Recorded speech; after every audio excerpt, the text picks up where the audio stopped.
me tell you a story. I once had an uncle named Jeff, and I'll remember how his white whiskers moved when he laughed for as long as I live.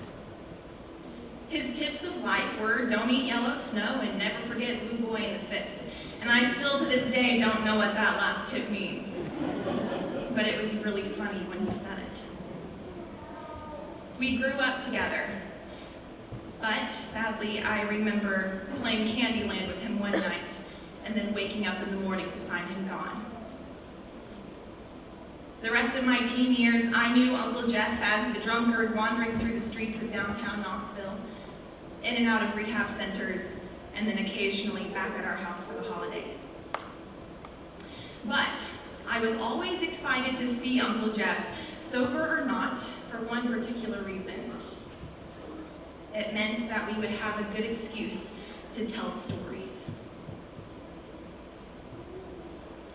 There we all gathered around the hospital bed, and Uncle Jeff lay there staring at one place on the wall. And we started with a story about the squirrels that relentlessly ate our old wooden cabin.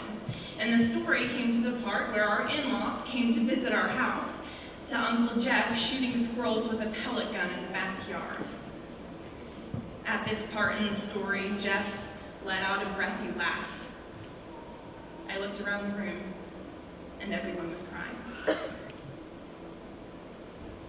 My Uncle Jeff passed that day, and the last memories I have of him are some of the stories that were told. Since then, I've discovered that stories are the most common and most effective way for us to communicate with the soul of another human being. Now, why did I share that story with you? Besides the fact that it's purely delightful to tell stories and to be told stories, I shared that part of my life with you because I think that each one of us has a story to tell. Of course, none of our high school experiences have even been remotely similar, but every single one of you has your own unique and beautifully broken story. I had the opportunity to stay with my grandpa and grandma for a night on the way home from a trip that I had taken by myself a couple months ago. And I had never been with them, just the three of us, before.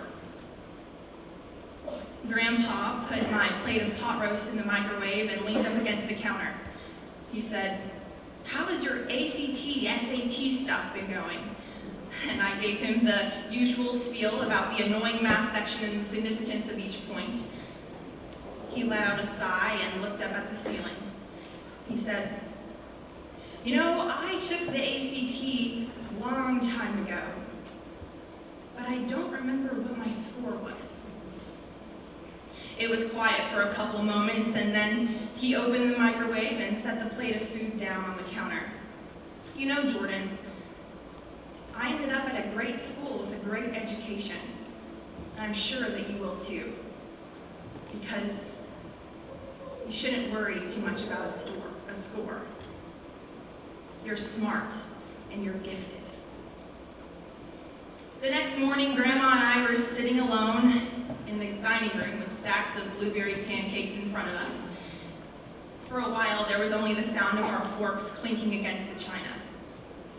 Grandma gently set down her fork and took the time to look around the room. "Look, there's that oak chest that I put some of my mother's china in. Your grandpa made that. I just can't believe the things that your grandpa does. He's truly an artist." His eyes glistened with tears. "He's a really good man." She looked out the window and picked up her fork again. "Someday, Jordan, you're going to have to decide how you want to decorate your own house." I chuckled at the thought, seeming as though that would be light years away. I'm 18, I'm not that old.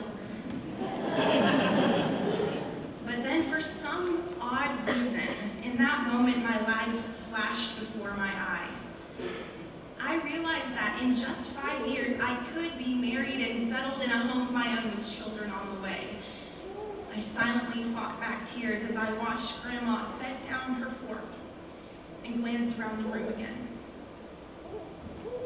I watched the expressions of her face change as she absorbed the beauty in every piece of furniture that she had acquired over the years, as if she was just viewing them for the first time. It was then that I wished that I had spent more times like these with my grandparents. An overwhelming peace overcame my spirit.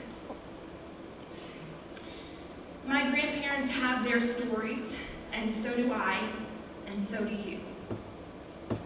Strangely enough, it's events like these that cause us to believe that this occasion is more significant than any of the other events in life. But truthfully, this moment holds just as much beauty as a piece of furniture from your grandma.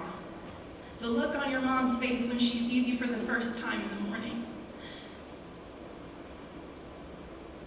The taste of a home-cooked meal. The smile of a loved one that you haven't seen for the longest time. The first day of spring or ocean waves lapping up on the shore. I'm not ashamed of some of the wasted time that I spent during high school. Of course, it saddens me. But if there's anything that I've learned from this experience of adolescence, it's that we all have a story that God is continuing to write. There's no bigger privilege than being able to witness God redeeming your brokenness and then turning it into an even more riveting story than it was to begin with. I spent lots of time trying to decide what I wanted to discuss with you today. After much thought and consideration, I finally sat down at my computer, and God kept pushing me toward one simple thing. Just be real with Him. So that's what I'm going to do.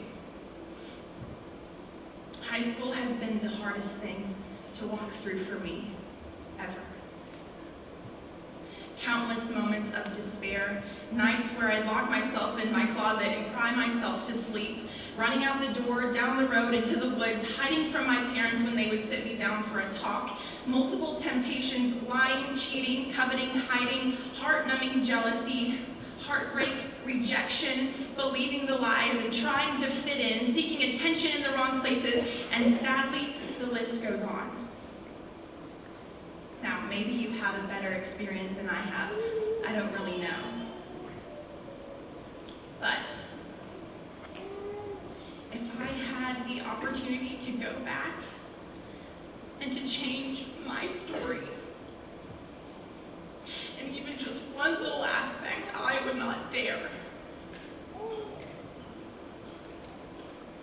Without those moments of complete despair and reliance on the God of the universe, I wouldn't even be able to comprehend the concept of trust.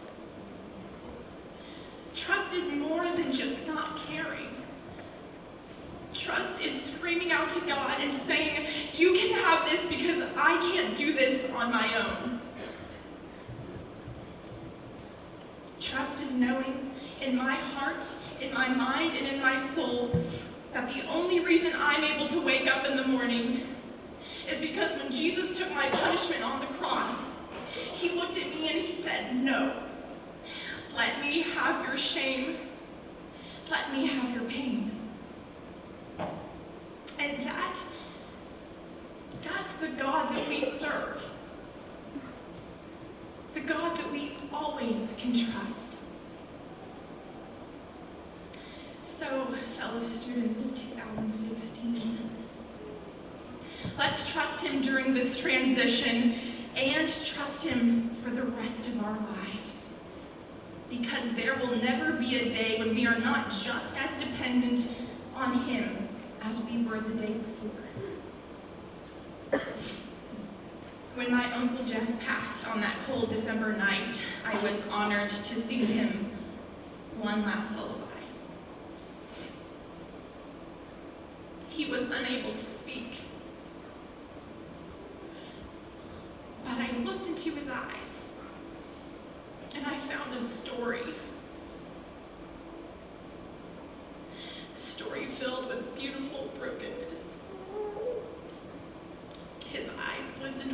as he looked back at me.